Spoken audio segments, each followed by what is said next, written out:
Well, hey there, handsome. Hey Greg, how are you? It's been I'm so long. okay. I know we're recording this on Thursday, but this should be posting on Father's Day. So happy Father's Day to you, Darren. Thank you, same to you, Greg. And we have a couple of special guests today. Both are making their off-topic debut, right? Yes, And one is making his YouTube debut, I believe, isn't he? that is correct. Unless you And count like him in the background when I would film videos at the National. he was sitting once you and I were videoing, and he was in the room, but he didn't show. We didn't get to see him. Yeah, when he came to visit, he sat on the other side of my computer and Right. listened to our off topic while we recorded it. Fun. Well, I got to meet him, and the he is your dad. Yes, So it'll be my dad and your dad on a Father's Day celebration. yes, And we got to have breakfast together before the National last year in Cleveland, which was a blast, along with your brother. yeah, So that was a lot of fun. That was one of the highlights of the whole National for me, if I'm being honest with you. I agree. And I believe your dad kindly picked up the bill. So thank you, Steve, for doing that. So let's stop making them wait backstage. Let's bring them out. We've got Mr. Return to Collecting Senior and Midlife Dad. How you guys doing? I'm doing great. We're doing wonderful. Yeah, thanks Awesome. for including us. Of course. Absolutely. This is something that Darren and I have been talking about for months, is having Yes. you two guys on. So Really? Oh Very yeah, cool. we've been talking about it for a while. Dad, you've been on my channel a few times, so this will be some of the things that we talk about. People will be kind of familiar with some of the things you might say, but it's been a while, and who knows who's gonna see this. So it's gonna be okay to repeat yourself on some stuff. Oh, okay. I guess, should we just get right into it, Darren? Let's do it. Okay, so first thing I think that is very cool is that all four of us are collectors. And, being generational collectors is, I think there's advice that goes both directions. Like we ask you guys for advice. Sometimes you guys might ask our opinions on stuff. And another thing that you guys both have in common is you were collectors years ago, and then you sold off a lot of your collection, and then you've kind of come back to the hobby. And that's something that you both have in common. So, Steve, let's start with you. Tell people that, well, most of them have never heard what you have. Tell a little bit about what you used to collect, and what were some things in that collection that you sold that obviously now you're starting to replace different things. But what was your collection like a few years ago? Well, thanks, Greg, for setting this up. So at this point, unbeknownst to us, Streamyard stopped recording. Apparently, my storage was full. We didn't know this.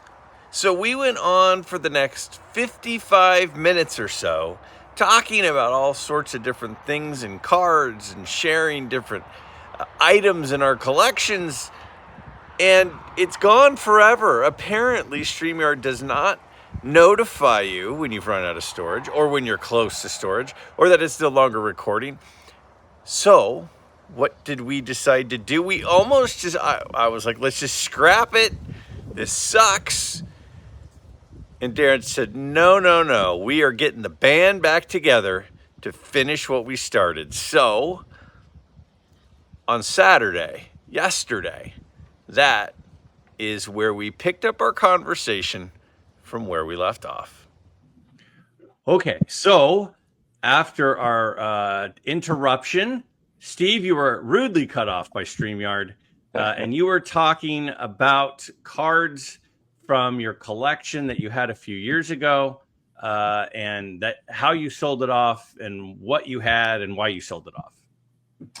Well, yeah, I had actually a pretty varied collection the first time around. And the first time around ended probably about 10 years ago. But back in the 90s and the 00s, I collected almost entirely Yankee memorabilia, wide variety of things. I had pennants, I had ticket stubs from World Series games that the Yankees won. I had all sorts of programs and bats and just a wide variety of things. And I did collect some cards. They were virtually all Willie Keeler cards, and that's been my focus for a long time. And in fact, when I began to collect again, that continues to be my focus today. Probably talk about that some more later. But what we ended up doing is when my wife and I moved from our last house, we didn't have a place for me to be able to display and really enjoy my collection. And so I ended up auctioning it off. And as a result of auctioning it off, the family went on a nice trip to Italy for a week and enjoyed ourselves. And I was essentially out of collecting at that point in time for about 5 years or so. But the collection was, again, virtually all old Yankees items from everywhere from the beginning of the franchise all the way up largely till about the 1970s. And we will go more into some of the stuff that you have been picking up more now. One of the things I like that's cool about this, and in fact, I think I'm going to move our screens around so that we're on the same side of the screen. There we go. So now Darren and you are on the same side, and I'm on the same side as my dad. But you are such a different collector than my dad, who, if you're out there listening, you've heard my dad on my channel a few times. Commonly referred to him as Coach. Dad, let me ask you, you sold a lot of your collection a few years ago. And when you sold a lot of your collection, it was mostly your 59 and 60 set predominantly. And then you got back in, but you've always been into cards. Like Steve was just commenting about memorabilia and autographs and ticket stubs and pennants and stuff. So I think it's cool that you guys are a very different type of collector. We've talked some on the channel about what you've collected historically, Dad. Tell us about what you're kind of into now, what your focus is now, and why did it change? Well, I'm focusing more on older stuff than I did before. As a child, I had like a hodgepodge of collections, and all the different sets I had as a kid were, I put them in with rubber bands around them like kids did in those days, and in team sets and stuff. And so that's a completely separate thing. Then I got back into it when you and Matt started collecting cards, because I started seeing things that I used to have. And I enjoyed getting a few of them, and it just turned into, I caught the fever or whatever, and I got to the point where I wanted a lot of the cards that I had once had. And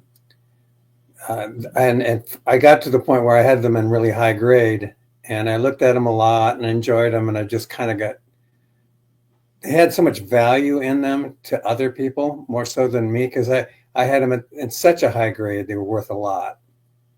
So I sold those off, and then I kind of replaced them with very nice eye appeal cards that are considered lower grade. And so I enjoyed that for a while. And I had them, and then I started going, you dragged me back into the hobby when you started your channel, and I started going to shows, and I started really enjoying it again. And I started seeing the cards a few years before I collected as a kid, and I thought there were some really, really great sets. the 56 and 55 and 54s. I love the 53s. I just really enjoy those cards, and I never had any of those. Yeah. So I decided to go to the point where I wanted to start compiling those. And for me, a lot of the time, what's fun in the hobby. Uh-oh, he froze. We'll see if he'll come back in a second. At that point. You chopped out for a second, Dad. So just you said what's fun in the hobby is, and that's the last we heard. So pick up from there. What's really fun in the hobby for me now is convert something that I'm ready to move on from and turn it in. Excites me now. So I've been selling. But I spent so much time doing them and seeing them that I wanted to see some of those special cards from years before. So that's basically what I'm doing now, is trying to convert my collection older in the tops. I haven't got into the Gaudis and the T206s and that kind of thing, but just the earlier 50s, basically just the tops cards for the most part. I have some Bowmans. I have I'm going to show a Mantle Bowman here in a few minutes, but so that's what's exciting to me at the moment. Darren, your dad said a minute ago that he was out of the hobby for about 5 years. So about 10 years ago, he sold stuff off, and then he was out of the hobby for about 5 years. That's what he just said. Mm-hmm. Did he get you back into collecting, or did you get him back into collecting? Both. He got me back into collecting, and then when I got back into it, he got back into it. How did he get you back into it? For my 40th birthday, he bought me my Nolan Ryan rookie, him and my mom. And then immediately, like the wick was lit, or well, immediately, when you get to be my age, immediately he's not as it's not as quick as it might be, right? So I got the card at the end of November. And then I didn't buy anything else until January. So I guess that feels like it's fairly immediate, right? About a month and a half later.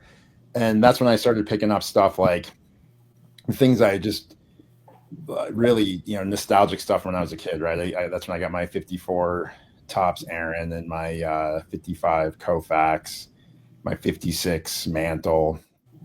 Then I picked up some newer stuff too. For me, newer. I picked up a 84 Donruss Mattingly and 84 Topps Mattingly. I started picking up some of the Jeter rookie cards. And then I kind of started jumping all around, buying all kinds of stuff. I was watching YouTube videos. And I'm like, oh, I should pick up some of these packs. I need to buy some modern cards. I made some really, really crappy investments in some cards then. And then right around the time I started my channel, I think I started my channel actually had me start focusing more. Like some of my earlier videos, I did some pack breaks and stuff, but I think for the most part, since I started my channel, it's really been focused on vintage. And then I've just been kind of running with it since. Steve, you said on the video that's gone forever, but I wrote it down because it stood out to me. You said, "I'm absolutely thrilled that Darren and Dean have gotten back into collecting." Why are you absolutely thrilled that Darren and Dean are back into collecting? Like, what is it about that you think is exciting to you? Well, there's several things, Greg.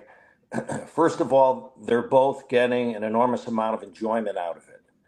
And as a father, that's obviously one of the things that we love to see in our kids. They're not only enjoying their collections, and they're very different from one another, and they're very unique in their own ways. They're also creating a broader network of friends among their YouTube buddies and elsewhere within the collecting community, and that's a wonderful thing too. But what they've also done is they've kind of instilled a renewed interest and desire and passion, frankly, on my part for a much more limited and focused collection of memorabilia and cards than I had the first time around, but I'm actually enjoying it more this time because of the collection itself, but also because I'm sharing so much with them virtually on a week-to-week basis. And anything that gives me an opportunity to spend more quality time with my boys is welcomed in any way. Yeah, that's pretty awesome that, it does. Just to follow up on that, when you find hobbies that give you more reasons to have contact with your loved ones, it's like, I'm sure Dean and Darren talk more now because of YouTube and cards, and did you see that video, and it brings them closer together, and then they're talking to you, or you're asking opinions about something, or they're asking opinions. And then us guys, we do seem to, for whatever reason, we aren't sort of the social butterflies, generally speaking. Usually it's our wives that are the ones that want to go out and do stuff, and they drag us along with them. But having a reason to meet new people and make new friends with like-minded people, it is really pretty cool. Now, I want to follow up on something you just said. You said, I have a much more limited and focused collection. So I know you have a couple of things to show. Can you show us a few things that you're collecting right now, and tell us about why that's something in particular that stood out, that you're like, that's something that needs to go into my focused collection? Well, from a card standpoint, my priority right now, which actually was my priority the first time around, but it's a different level of, I guess, commitment that I've made, is in the earliest Yankee superstar, if you will, and that's Willie Keeler. I've been interested in Willie Keeler ever since I started getting into collecting. He was the first All-Star on the Yankees when the franchise began in 1903. His best years, frankly, were in the 1890s when he played for the Baltimore Orioles in the National League before the American League even existed. And he helped them win several Temple Cups, which preceded the World Series in the 20th century. Anyway, I've always been very interested in him. He was an unusual player, very effective player. I think he still has the highest batting average of any left-handed hitter in a year ever. I think it was in the 420 range.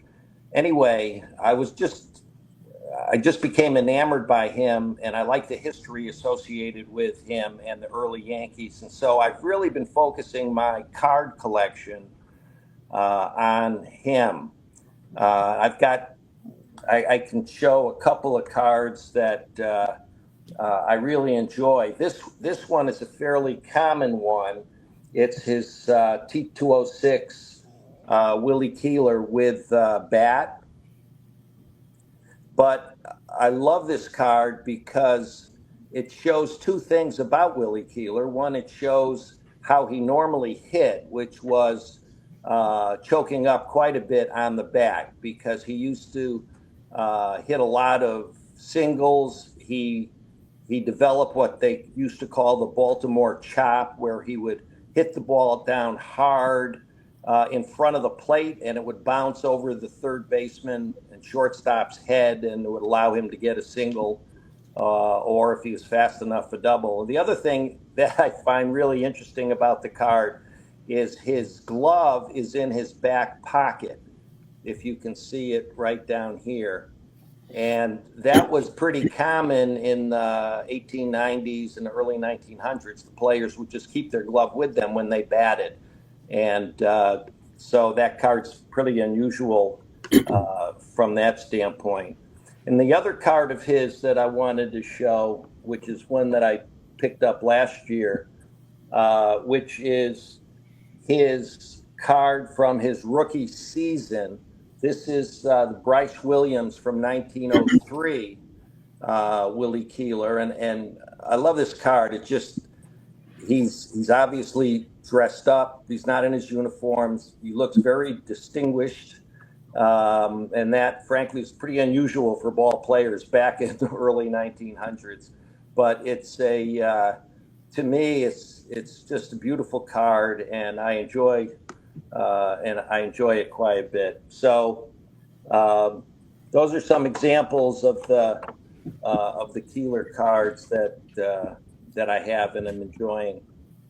So just a point of clarification on the Bryce Williams, you said his rookie, you mean his Yankees rookie card? Yes, yeah, it's his card from his rookie season with the Yankees. You're right, Darren. Thank you for correcting me. I I love just wanted this. to, I didn't want any trolls trolling you after that. I just wanted to make sure they knew what you knew. That's fantastic. Now, another thing that we all have in common, Steve and Coach, is you both have two boys, your children, and we're all collectors. We're all Yankee fans. And Steve and Coach, you guys are both Yankee fans from childhood. Dad, I know you're a longtime Yankee fan, and you were going to show off a few cards. Let me ask you, because I know a lot of your collection revolves around Mickey Mantle, and I know that a lot of people that didn't see Mantle play, and we didn't live through Mantle, my generation, Darren's generation, and then the generation after that, they say Mantle was good, but Mantle's overrated. Mantle's cards are too expensive. Mantle is too beloved. He wasn't even the best player of his generation. Show some of your Mantle collection, but also tell us, we didn't get to see it happen. Why is Mickey Mantle, Dad? Well, I think a lot of it was a personality. He was a country boy that went off to New York, which was about as far away as he could. It would be like going to Mars for most of us. And he was a good old boy. He was like a super powerful hitter. When he first came in, he was probably the fastest player in the league. They say he could go to first base from home to first faster than anybody else that was in the league at the time. And of course, he had that injury really early in his career. But even at that, he was still pretty fast well into the years after that. But I think that's the charm of him, is he was, a country boy going to the big city, and just being probably the most powerful hitter of that particular era, at least until maybe Hank Aaron came along. But he precedes Hank Aaron. Now, you said a minute ago that you sold a lot of your high grade stuff. You had a 1960 Mantle in a 9 at one point. You had a 1959 in an 8, I believe. Yes. And you had a 1958 in an 8. Yes. And you've downgraded those as far as the grade is concerned. Right. But you still have a lot of Mantle cards. So show us a couple of your Mantle cards that you feel are high eye appeal, but you went for the eye appeal instead of the grade. So what are some of your Mantles that you've got to show us? Well, when I got back into collecting, the Mantle that even though I was collecting 59s and 60s, the first Mantle card I owned as a kid, which I'm sure was a mess, but because I don't have any of those cards. I have only one of those cards since then. That was a card, even though I wasn't really doing the 58 set, I wanted the 58 Mantle. So that was sort of, at that time, was my grail card. And that was to get the 59. So here's the one I got. I'm going to see if I can, let's see if I can get this where you can hold it up. Yeah, there you go. Yeah. Oh, nice. Beauty. Well centered. Yeah, it's a 5. And I think that's probably the appropriate grade for it. It's centered pretty well, not spectacular, But again, that became my Grail card, and I bought that at a national. Was it the Scooby Brothers had a booth, and that's the one that I bought that was in an 8. This is the one that I downgraded to. So the one you bought in an 8, what year would that have been? That would have been let's see, approximately middle to late 90s, probably. Now, just mess with everyone for a second. Do you remember approximately what you paid for that card? I know exactly what I paid for it. He had 2,800 on it, and we negotiated, and I got it for 2,500. So you paid $2,500 for a 1958 Mantle and a PSA 8. Right. That's wild. Yeah. All right, show us another one of your Mantle cards. Okay, so since I had already gotten my Grail card, I now needed another Grail card, right? You can't just stop. Sure. So the next one I got was, let's see if I can get an angle. I don't know if you can see that. I got this online. It's in an old SGC holder, which I'm going to change if SGC was still doing shows in person, because it's not one of these cards you want to send in the mail.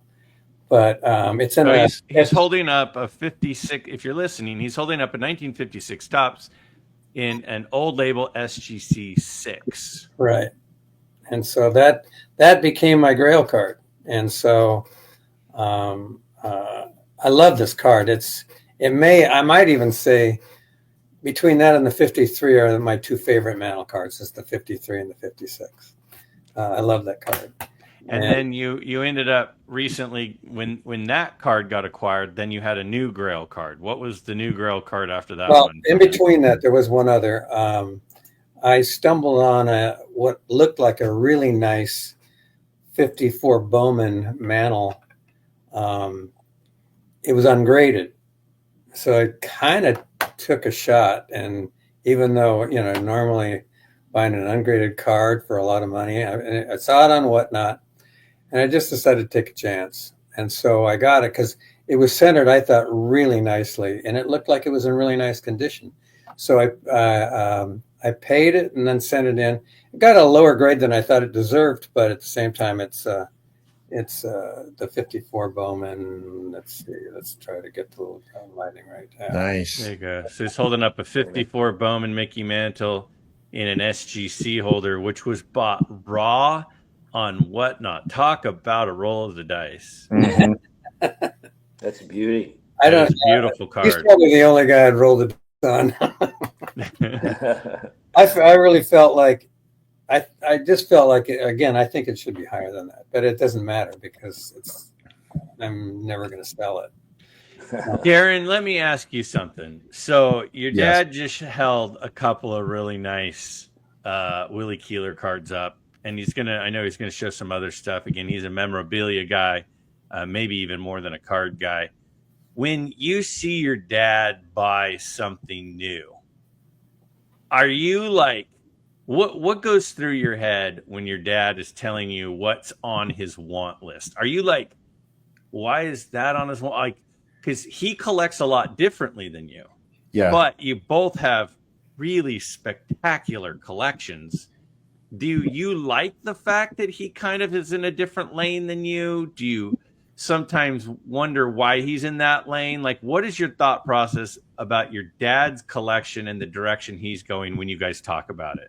So no, I know I've known for a long time what he enjoys collecting from back in the day. So it doesn't surprise me when he tells me what he's looking for. And what I always think is great is he really likes eye appeal, right? So when he tells me what he's looking, he's like, "Oh, I'm looking for this card." I'm like, "Okay, cool, yeah, like we could find those, no problem." He's like, "But yeah, I want it in, a card from, it's like a Keeler card or something, right? I want it in like a 5." Like, oh, all right. So that always is awesome when he tells me, the about what kind of grade he's thinking about. I always think that's cool. And then I love when you pick him up, because most of the cards that he gets, especially more recently, they're not cards that you go on eBay and buy, right? They're only cards that you have to wait for them to come up in an auction, and it's fun to see how excited he gets to stay up till midnight bidding on cards.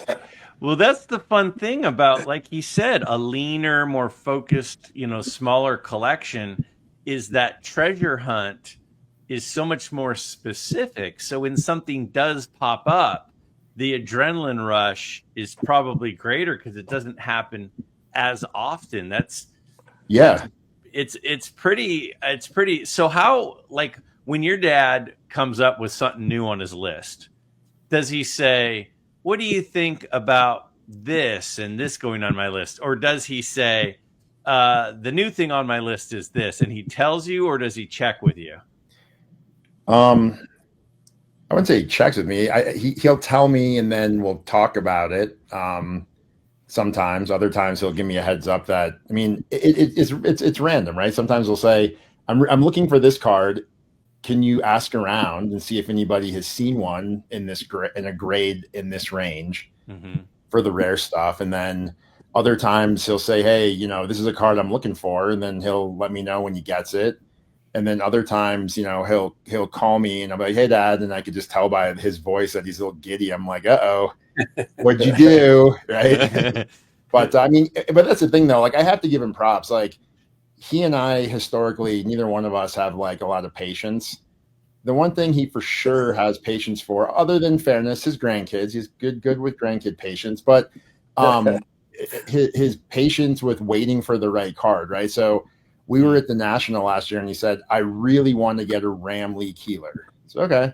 So we went over to a couple vendors. Tony E-Trade had one. It was nice. It was like a 2 or something, and had the tiny little stain on. He's like, no, don't want that.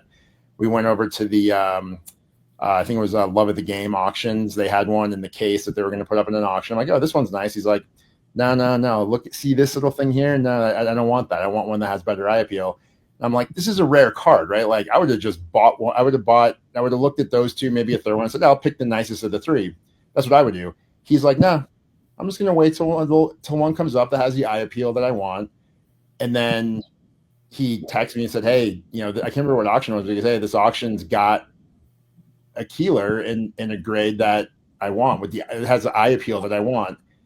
And and he bought it, or he won in the auction, and it was awesome. And in hindsight, if he took my advice and just said, just buy the 2, because you're not going to find one higher than the 2, because they're really hard to find higher than the 2, he'd have a cool looking 2.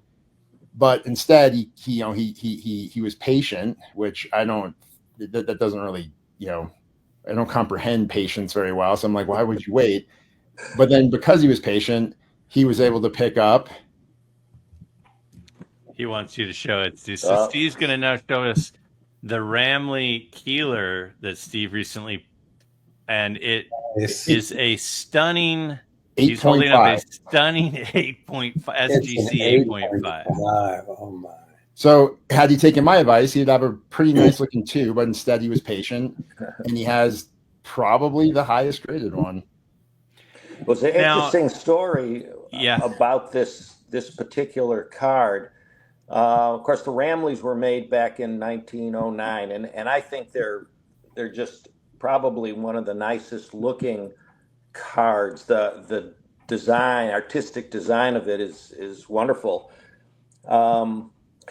There in the 1970s, there was a major collector by the name of Nagy, who bought a Ramley sheet of cards that were all obviously combined, had never been cut, and he proceeded to have them professionally cut in the 1970s, and went ahead and I think kept some, sold some.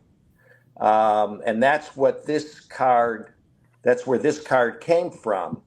And it has on the card, it's indicated as part of the Nagy collection. And, it's interesting because it's a little controversial in the collecting area, because it wasn't a Ramley that has actually been in the marketplace since 1909. It was kind of set aside, and nothing had been done to it until the 1970s, and then it was cut then. So actually, I was able to get this Ramley a little less expensive than one that had been cut originally in 1909 and distributed since then in this kind of condition, because the market, for some reason, has undervalued these cut cards from that Ramley series. And I don't understand why, because it obviously it's part of the original collection. It was made in 1909. It just happened to be cut 70 years after the rest of them got cut. But it's a little interesting story behind it as it relates to, card collecting and valuations. Yeah, and you sent me a text about that card a while back about kind of the story behind it, and that was super cool that Uncle Steve could send me a text about his pickup and stuff. So that was very neat. And one of the things I want to ask you and have you talk about as you show a couple other items that I know you have kind of nearby, how much more fun is it right now collecting where you have two collecting buddies? Well, just your sons being collecting buddies, but your network's expanding too. I mean, you got two more collecting buddies on the screen with you now. But how much more fun is it now that your collecting network has grown to include your kids versus 10, 15 years ago when you were collecting and your kids were probably preoccupied with other things? They didn't really care as much. But sharing your collection is part of the fun and sharing in the excitement, and they've probably never been more excited to share. What is that like when you get a new pickup and you go, hey, Dean, hey, Darren, check this out?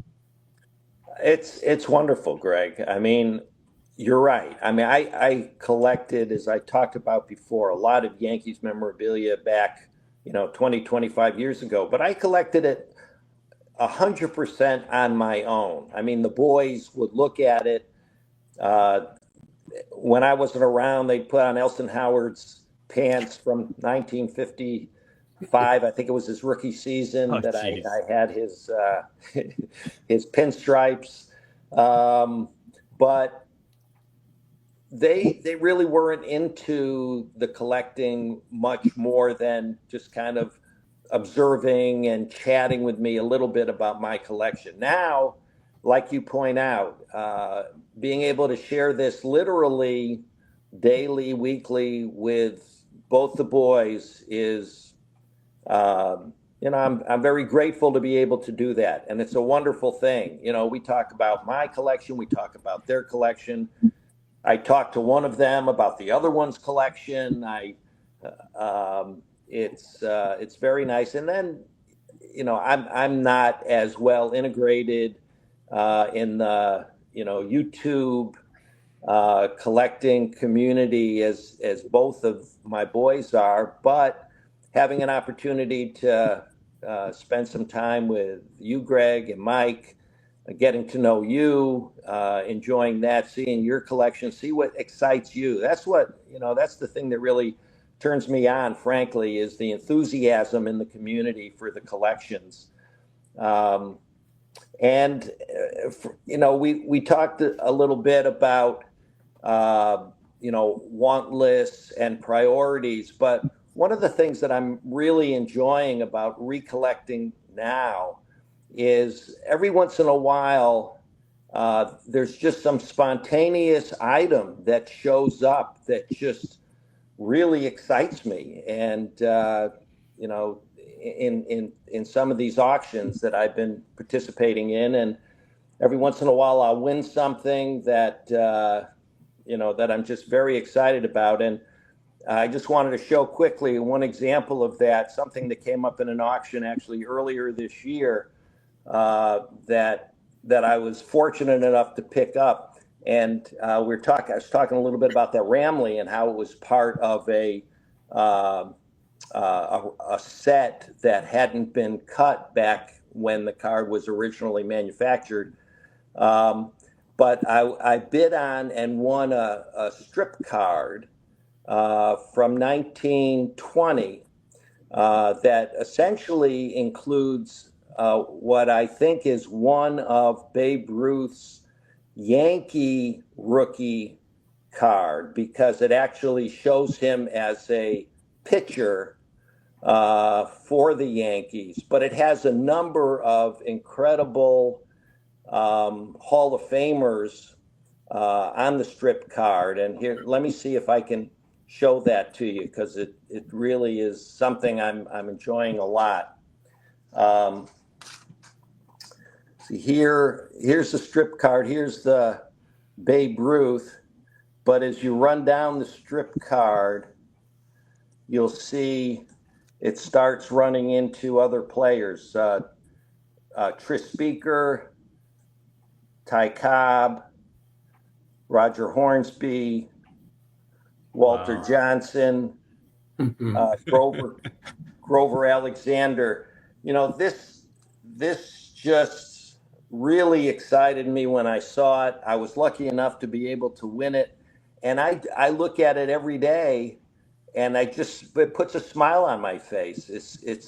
I love the color of it, but I love the historical importance of it with all of these, frankly, mostly first year 1936 Hall of Fame players that are included in it, and so that's part of what I'm enjoying a lot.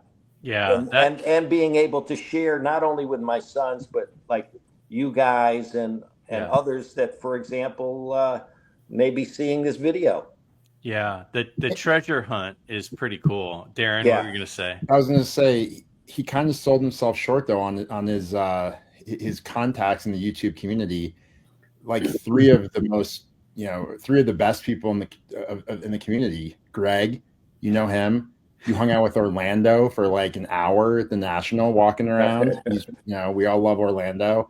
And then Andrew Nuffsaid, probably the most knowledgeable person in the community on those really, really old cards. And he actually, my dad and Andrew, I introduced him at the National last year, and they were chatting, and Andrew sent me a text and said, hey, there's the Bryce Williams that my dad showed, right? Andrew said, hey, this Bryce Williams is in a Brock Ullman auction. Your dad mentioned it.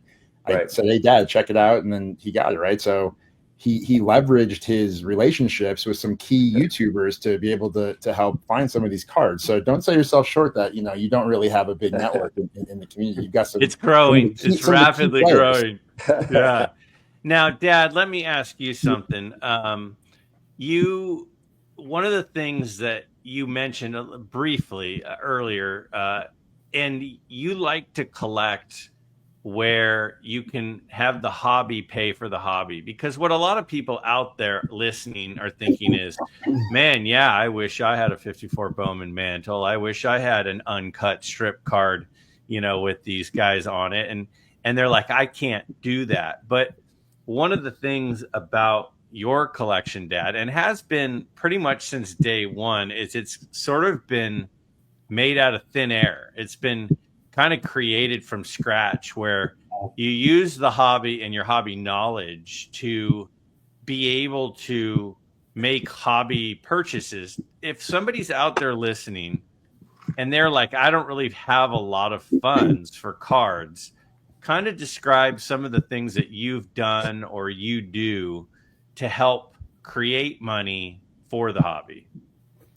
Well, sadly, some of the things that I used to do, you can't really do anymore. But we always just talk about Greg as a walking Beckett, because he knew the price of every card of the cards that were at the time of the day.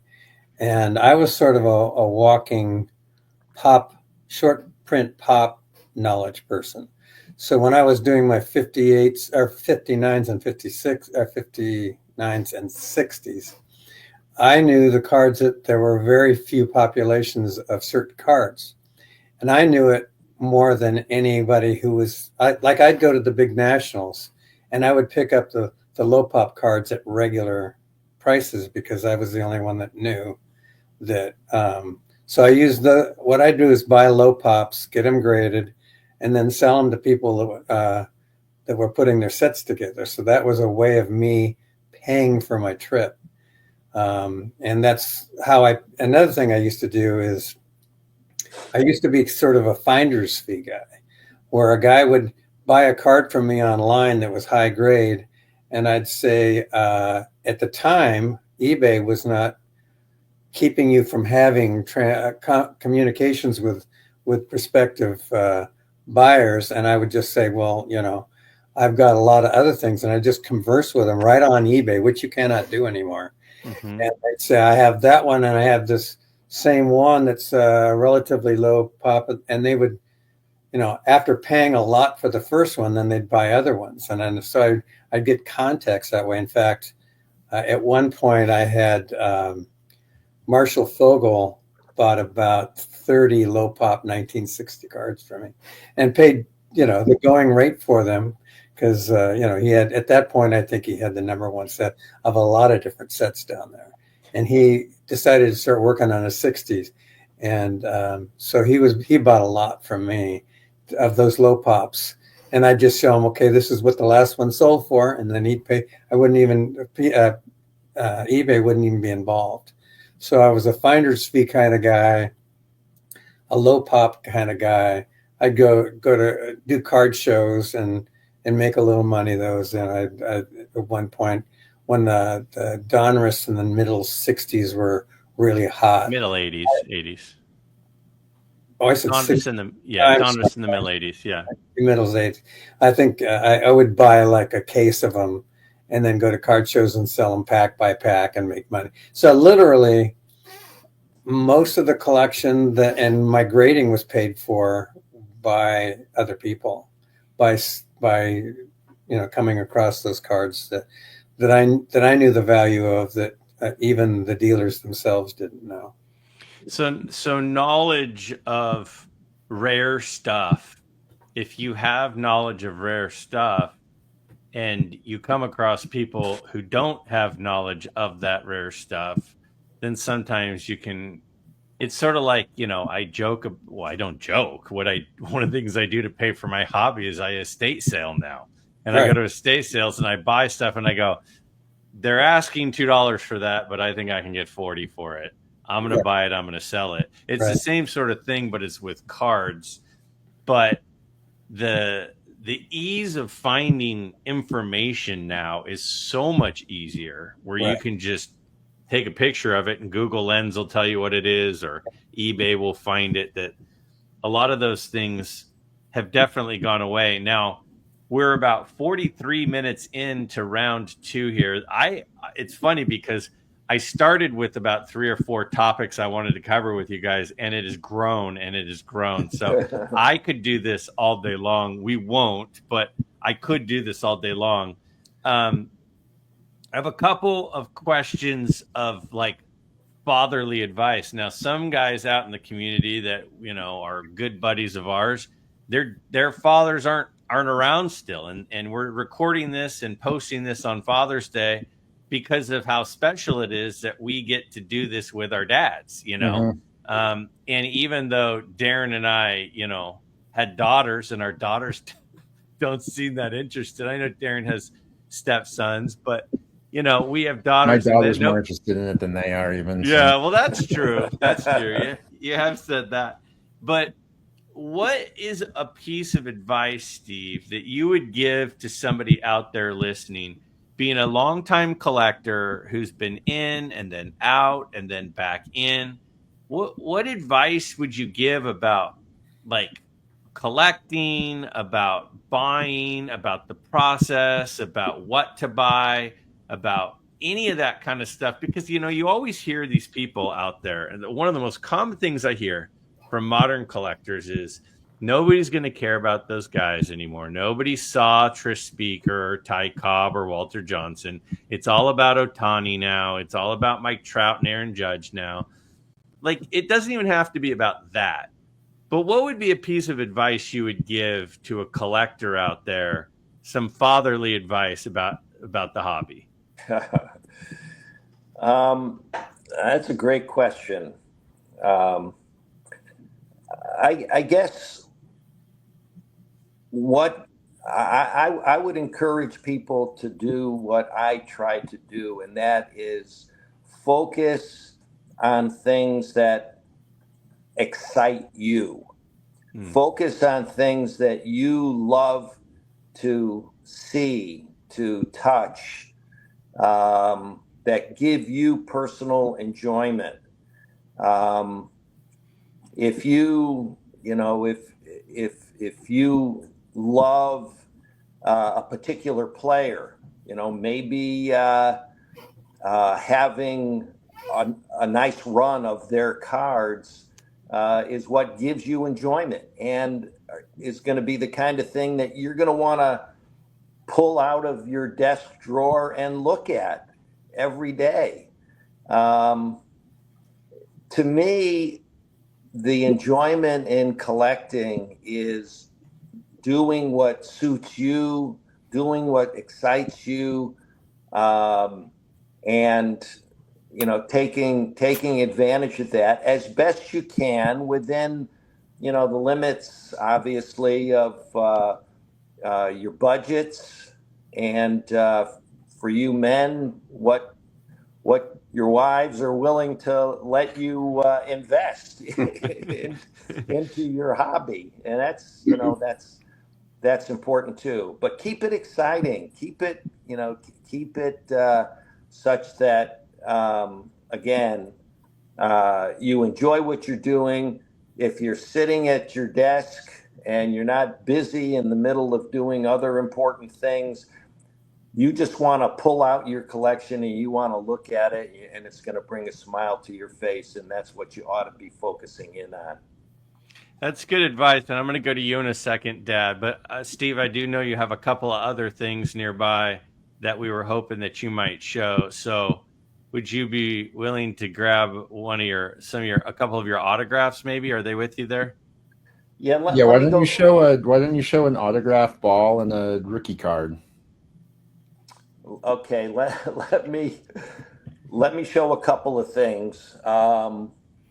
This is a ball I picked up a couple years ago that I absolutely love. I keep it on my desk, look at it every day.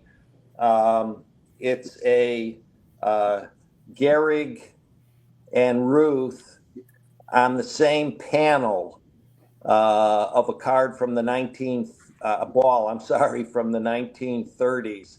And I love it. The signatures are great, but it's very unusual to see both Ruth and Gehrig on the same panel, let alone Gehrig over Ruth. Gehrig was the quiet, modest guy. Ruth was full of life, full of bravado, but he always wanted to be on the sweet spot. And in this case, the sweet spot was taken up by Jimmy Fox. So the Yankees ended up on a side panel, but I really enjoy being able to see Ruth and Gehrig on the same panel at the same time. One of the other balls I have that I really enjoy is the 1936 Yankees team ball.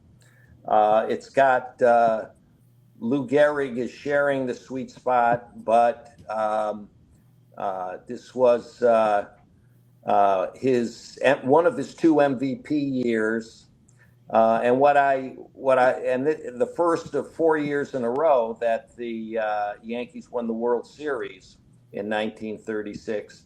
But one of the other things that I like a lot about this ball is that it's Joe DiMaggio's rookie year. And if you can see, he signed this one J. DiMaggio, which is a lot different than his usual signature by the end of his career that had a lot of flourishes and had his whole name spelled out and everything else. And probably one of the balls that I enjoy the most is one from the 1993 Sparta Pawnees in New Jersey. And it's one that Darren's brother, Dean, had signed in block print when he was when he was 12 years old, and I was coach of his little league team. And he and all the other players on the team signed this for me at the end of the season. Young And I Dean keep, was an artist from the beginning, yes, wasn't he he? was. And I keep this on the shelf here in my study, right next to my Babe Ruth autograph ball. They're two of my most special balls. That's fantastic. Yeah.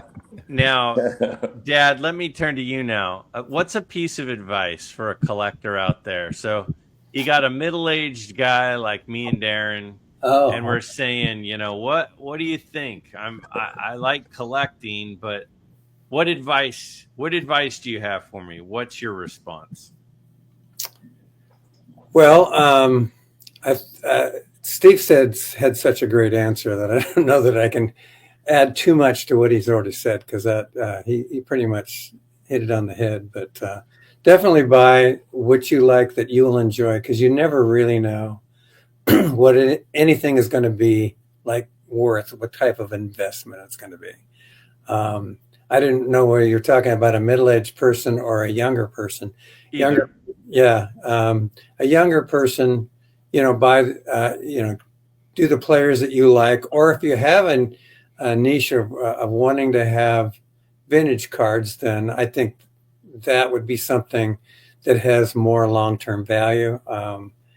And I say that because in current cards, there's so many so-called rookie cards of every guy, even in one of 5, one of 1, one of 100, and then just unlimited of it. I think it washes out the value of. I think will wash out the value of current cards, even of really good players.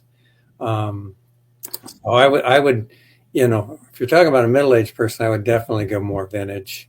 I think that no one's going to forget about Willie Mays or Mickey Mantle or Roberto Clemente or like that. But some of the guys of today, just because it's such an onslaught of different cards of each guy every year, like the cards that we're collecting, there's, there might be 1 or 2 of a guy each year, whereas in today, there's just so many that I think value-wise, if that's what you're going, I would go vintage. If otherwise, I would just say collect things that you like and then not worry about their future value.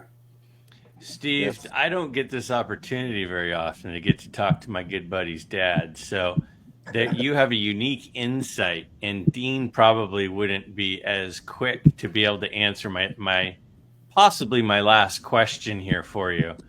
Tell us something about Darren. Tell us something about a young Darren specifically that sticks out. Like, I'm sure that you have a whole list of accomplishments and things that Darren has done that made you proud over the years. But it's like, when people get together and they go, oh, my kid this, my kid that.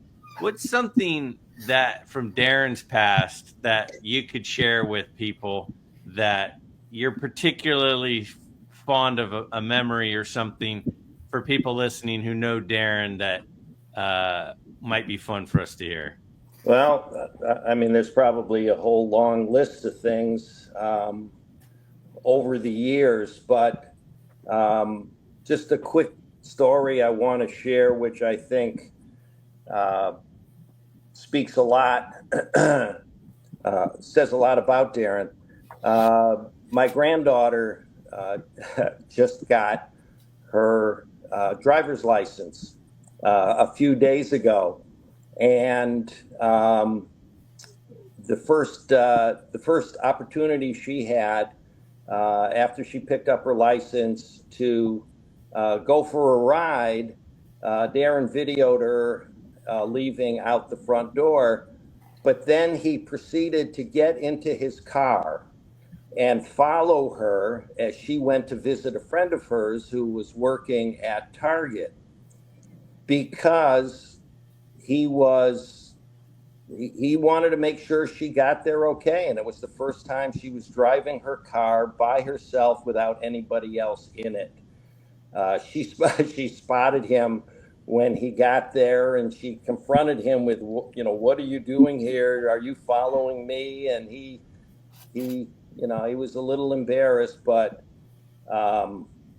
the fact of the matter was, that's the kind of person he is. And I'm very proud of him. He's a great dad, and I'm sure he's gonna get a lot of kudos from a lot of children, stepchildren, on Father's Day because of the quality of the man he is. That's a great answer, Dad. All right, your turn now. Could be from my childhood when I was really little. I have no idea what you might say here. So, what's a memory that you have? Now, I remember there was a story one time where I had a class paper and a parent had to write a little childhood memory about their kid, and I remember what you said that time. So I'm curious. I don't know if it'll be the same thing, but what is something that you can share with everybody to give them a little bit of an insight as to me, whether it be recent or years and years ago? Yeah, you're going to have.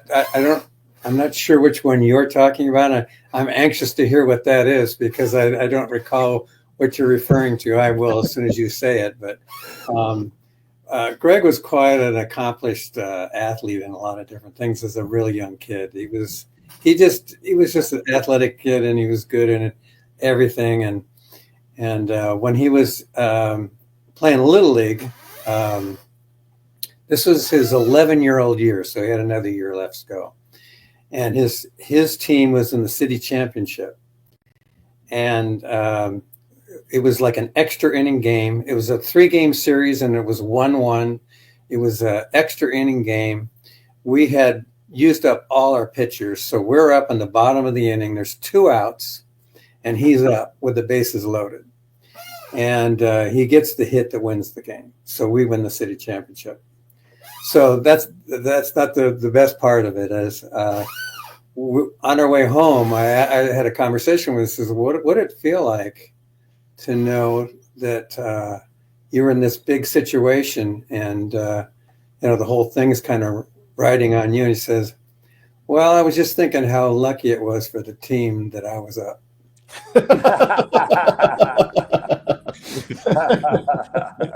And he didn't say it was like he said it matter of factly. He didn't say it like with bravado or anything. He just another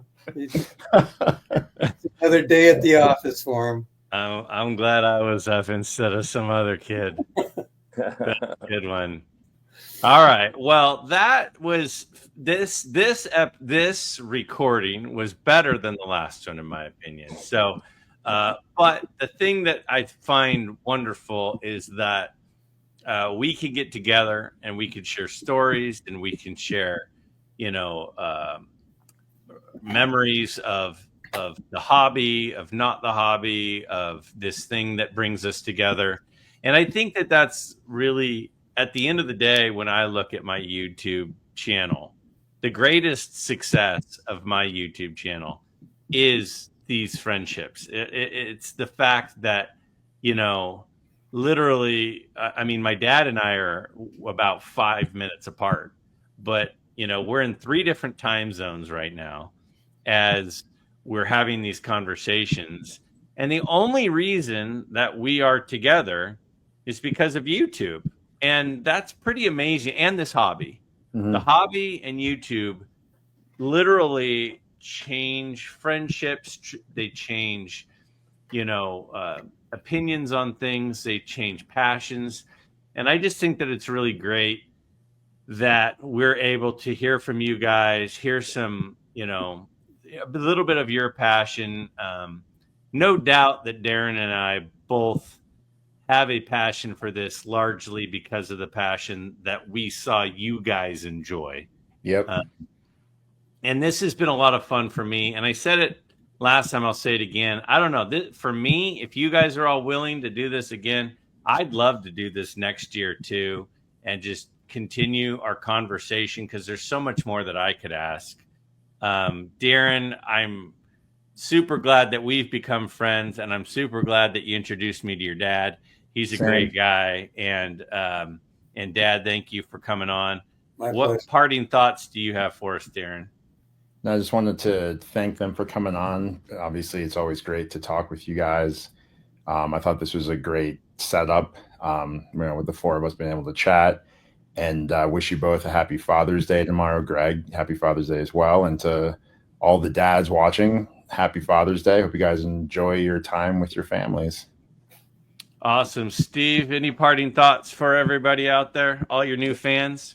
No, just I'd like to echo what Darren said. Happy Father's Day and happy collecting to the community.